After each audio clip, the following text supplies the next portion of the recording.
Welcome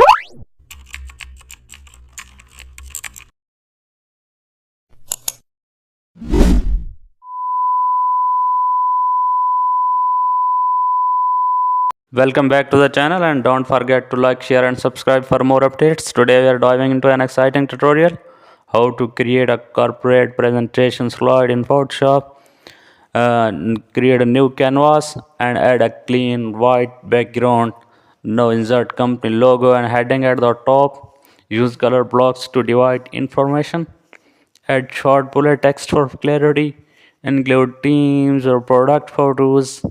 Apply shadows under text boxes. Keep spacing even throughout. Use consistent color palette.